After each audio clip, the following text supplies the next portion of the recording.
All right, everybody, welcome back to Research Methods, Section 8, which is all about qualitative research. And I need to start this section with a caveat that I am not a qualitative researcher.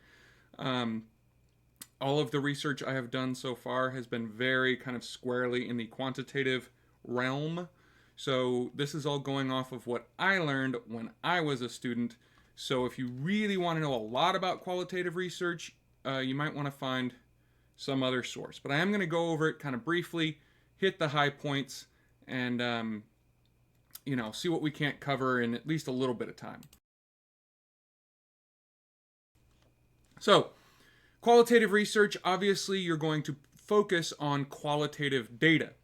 And as we talked about in an earlier section, that qualitative data, you're going to get much more information, usually about much fewer number of elements in your sample, usually.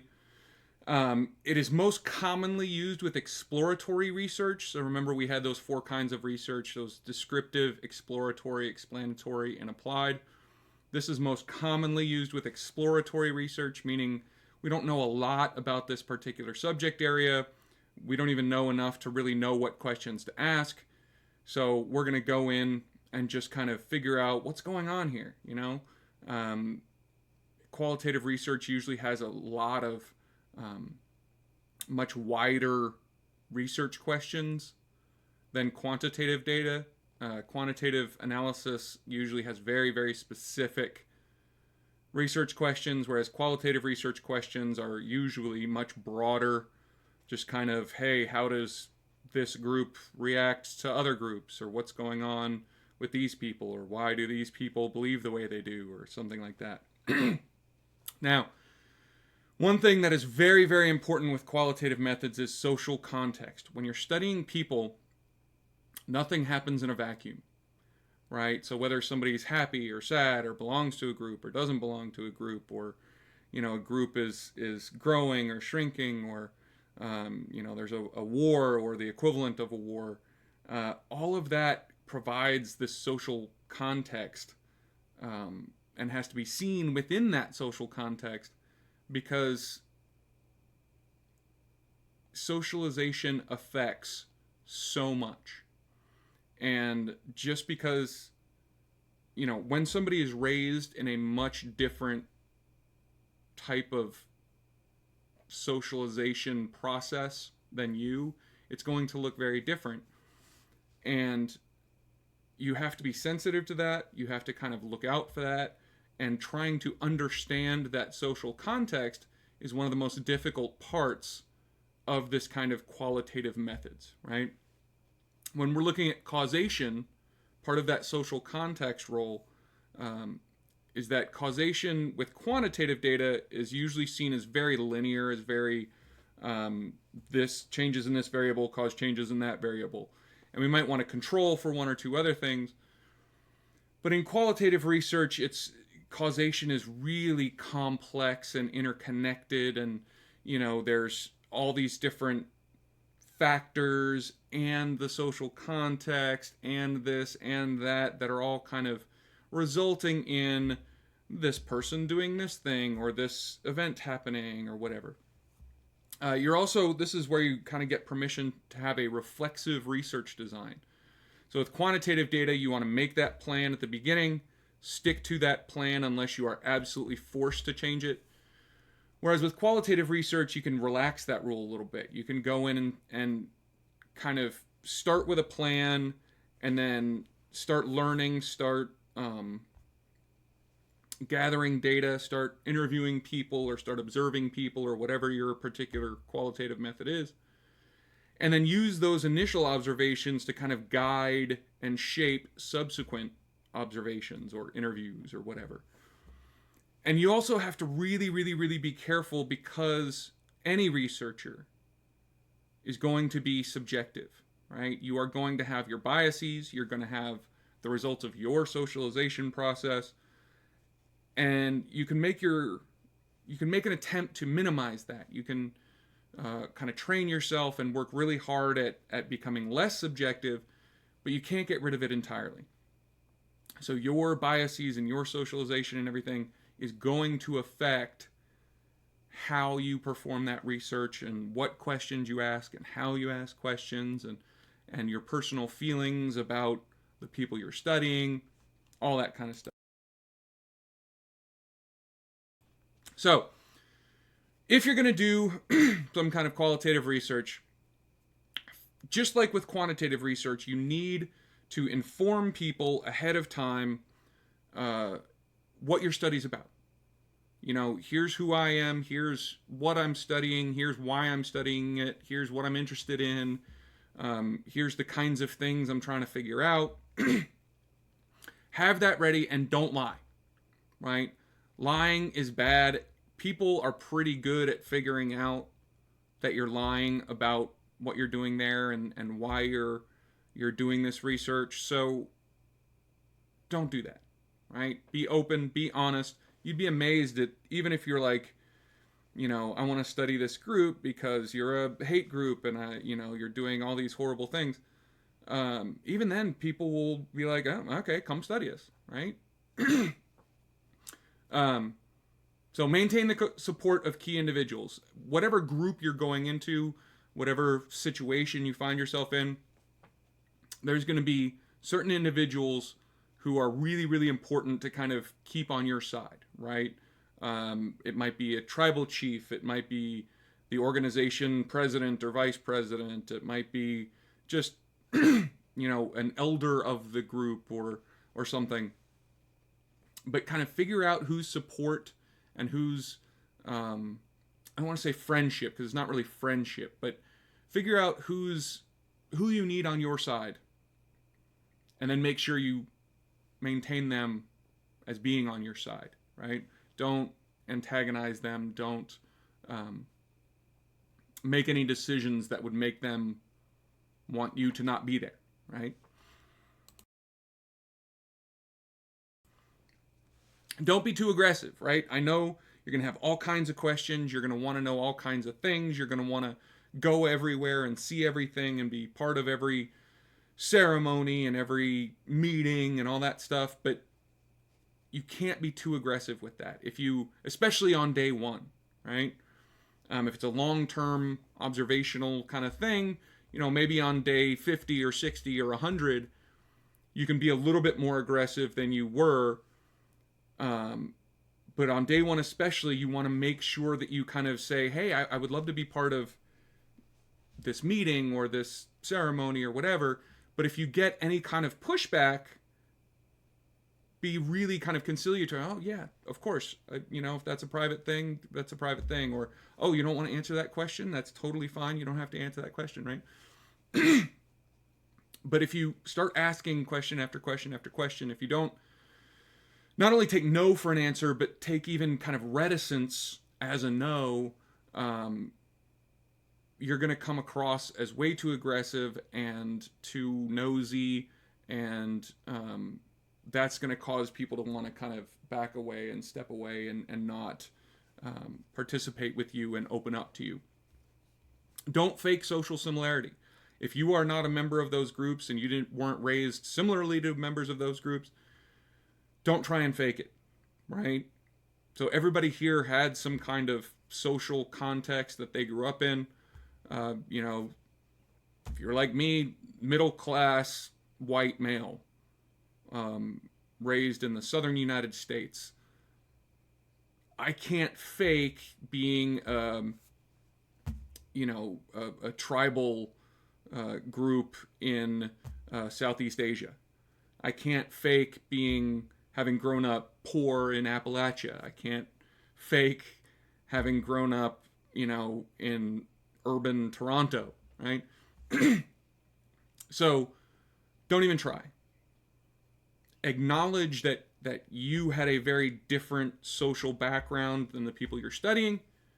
Accept that. Try to be non-judgmental. Try to be interested in it. But don't fake that you're like them, because that's going to blow up in your face. They're going to be able to tell really, really quickly that you're not one of them and you didn't have that same upbringing. You don't have those same experiences. Avoid giving gifts, but every culture has certain reciprocity norms, and you want to maintain those. right?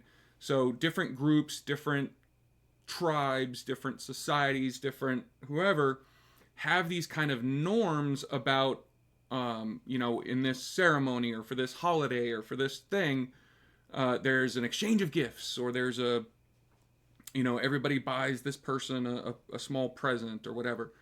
Um, and you can maintain those, but those should be the only kind of gifts you give if it's part of that reciprocity norm thing, right? So if aliens came down to, the modern 21st century Western world and they were doing a study with us, they would want to maintain the reciprocity norm of, giving gifts for exchanging gifts on Christmas, or giving a gift for a birthday or something like that. But don't make it too extravagant. Make it just like something else they might receive from some other member of the group. Because if you give something too big, that's bad. But if you also give something too small, that's bad. But don't just give gifts like to make people like you, right? If it's part of an established ritual or part of an established holiday or whatever, then go ahead. But make sure that gift is kind of similar to what another member of that group or that culture would have given. And if you're trying to study multiple groups, you need to be prepared for tension. You need to be prepared for the conflict that might be inherent there, right? So in criminal justice, obviously, if we're studying gangs, right, and we maybe want to study multiple gangs in a certain geographic area, and so we spend some time with gang A and some time with gang B and some time with gang C, and those gangs might really hate each other. And so if they know you were previously with this other gang that they hate, or in the future plan to go over to that and spend time with that gang they hate, that might cause some tension, right? And you don't want to lie about it, but you also want to kind of minimize that tension. You want to point out, hey, I'm trying to learn things. I'm not necessarily agreeing with anybody. I'm not going to give them information about what I learned from you any more than I'm going to give you information about what I learned from them. So it can be a very tough thing when you're trying to study multiple groups and those groups don't really get along very well, right? Now, some of the differences between kind of quantitative research and qualitative research. So on quantitative research, your focus is on kind of the data and causation, whereas in qualitative research, you focus a lot more on meaning. If there is a certain reciprocity norm for a certain holiday or a certain ceremony or something, why? What is this symbolizing? Why did this come about? Why, if there's a certain kind of, typical clothing style or of certain aspects of a ritual, maybe it's when teenage boys become men, or when young girls become women or something, and there's some ritual and something. What does each piece of that mean? Why is it important, not only to the people or the person involved in the ritual, but in a broader society context? What is not only the individual getting out of that ceremony, but what is the group getting out of that ceremony, right? As I said before, with qualitative data, you tend to get lots more information, but much smaller samples, right? So where a quantitative study might have an N, which the shorthand for the sample size is a lowercase n. So an N of hundreds or even thousands in a quantitative analysis, the N for a qualitative analysis might be a couple of dozen, right? If you're real lucky, you could get up to maybe 100, So you're going to have a far smaller sample size usually, but lots and lots and lots more data about each one of those kind of members or elements of your sample, right?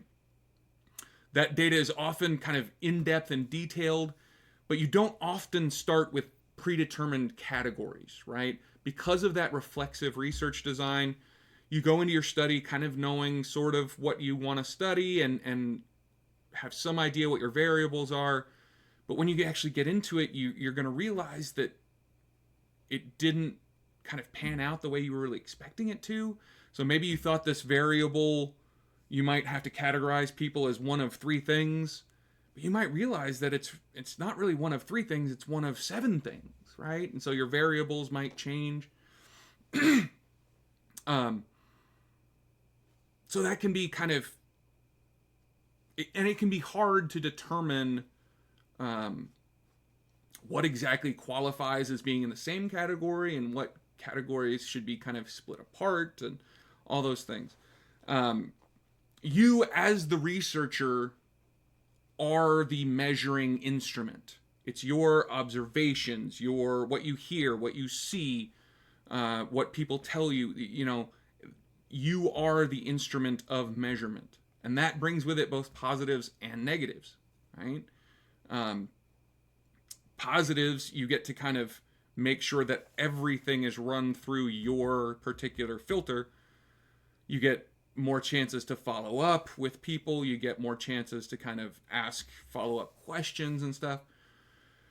The bad news is if you have some kind of bias or you're misunderstanding something, it's going to color everything, right? You have to be sensitive to context rather than try and generalize, right? So just because you see some particular subgroup, let's say I'm studying a gang, and I go to my local chapter of that gang, and I make some observation about how they act or what they say or what they do, I might be tempted to generalize that behavior to the entire gang, but it might just be that local group because there's some context, because they just had some local event happen, or there's one person in that particular local group that's driving this difference, this observation that I made. So we have to be sensitive to that context versus trying to generalize what we see to any larger organization or group or civilization or whatever, right? Your values are going to have an impact on everything from what you see, what you kind of subconsciously ignore, how you ask questions, what questions you ask. But your values are going to have a very important impact on the end product, right? So if I went to go do a qualitative analysis of the KKK, my values that, racism is wrong, are going to shape and mold the questions I ask and how I react to things and what I choose to write down and what I don't and all those things. And even if I attempt to minimize that and be as objective as possible, you can't get rid of 100% of it, right? So that your values are going to have some amount of impact. The question is, what kind of impact and how much, right? But ultimately, qualitative research really gives us this rich description of the world, or at least that small part of the world that you're investigating, right? Whether again, that's some tribe in New Guinea, or hacker culture in Kiev, or a chapter of the KKK in Missouri, or whatever, right? We want to give a rich description of their little slice of the world and what it means to them and how they view it and what their social context really is, right? Now, the process of how we go across this data analysis for qualitative data is going to be a little bit different, right?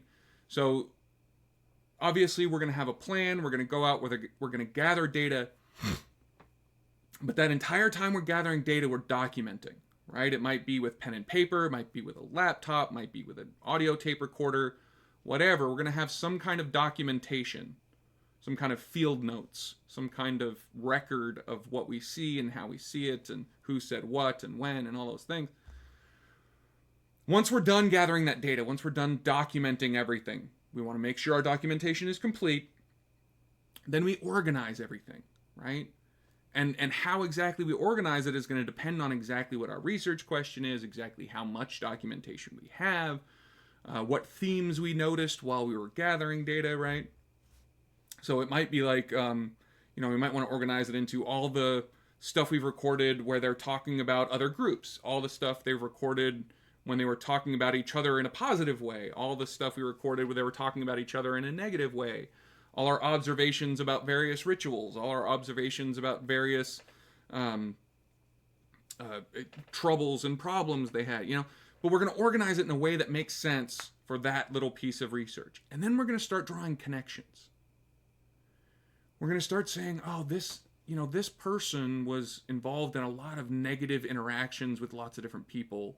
And he was also the one that was talking the most positively about other groups. We're going to start figuring out what's connected to what. We're going to start kind of making these connections and figuring out what is related to other things based on that social context, based on what we observed, based on what we heard, all those things. We're going to draw connections between things that might not have necessarily seemed connected prior to all of this observation and documentation that we did. And then once we start making these connections, we're going to look for corroboration, right? We're going to look for other things that kind of justify whether this is a real connection or it's just a coincidence, right? We're going to look at other pieces of documentation. We're going to maybe talk to other people, other researchers. Maybe we can even go back to the group we were talking to and say, hey, did I mishear you when you said this or whatever? If that's a possibility. It's not always a possibility. We're going to corroborate everything. We're going to see what we can do. We're going to see what connections we've made. And then finally, there's reporting, right? And the reporting step is very similar to the quantitative data reporting step. It could be writing up a journal article and getting it peer reviewed, could be writing a book, could be presentation at a conference. But we have to kind of figure out all these things we've learned and then get that out to other researchers so they can use that to guide their own research and do next steps and figure out maybe even more connections than we found, right? Now, ethics when it comes to qualitative research. Number one, just like with quantitative research, everything has to be based on informed consent and voluntary participation. You don't want to force people to participate in your research against their will, right? Now, there are some exceptions to this, but they are very rare, very few and far between. You want to be open. You want to be kind of cooperative with people, because researching people against their will and without their informed consent is how you get, another one of those stories in the bad examples of ethics section from that earlier lecture I did. Make sure you're not harming your subjects, right? There's lots of different ways you can cause some kind of subject harm when it comes to this qualitative data. I mean, if you're studying gangs and you're talking with and spending time with multiple gangs, giving one gang information about another, even if it's their favorite restaurant or something that seems totally innocuous, can cause them to, they can utilize that against this group that they are going to perform physical violence against, right? Or if you learn about, a young girl in one group that had to have an abortion or cheated on her husband or,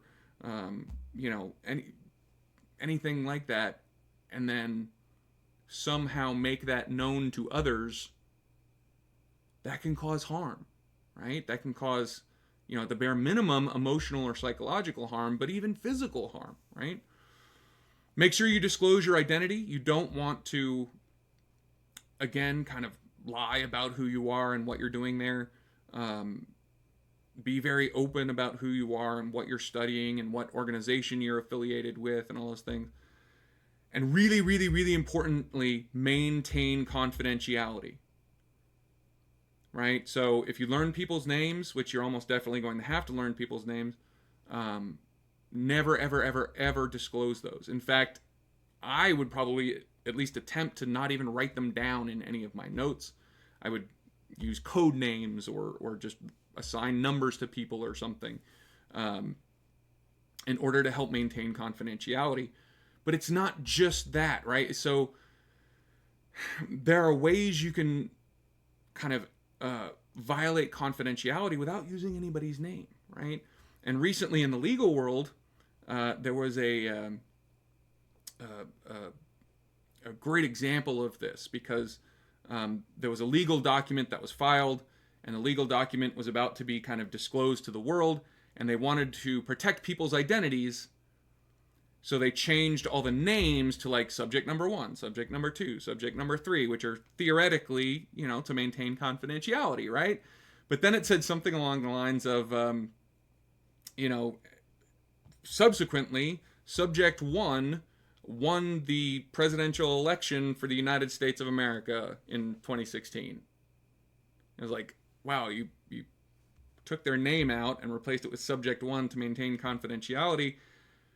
But because we know they won the presidential election in 2016, we know exactly who subject 1 is now. We can narrow that down. So we have to be careful that we're not, say, telling stories. Even if we change the names of that story, people might be able to figure out who is who, even with those changed names, right? So we have to be very careful about the information we disclose in that reporting step and anything that anybody else is going to see, because if they can use it to identify any of the people you've talked with or spent time observing or whatever, you've just violated that confidentiality, even if it's not necessarily their name. It's just enough information about them or what happened to them that they can kind of be identified, right? All right, we're going to go ahead and take a break.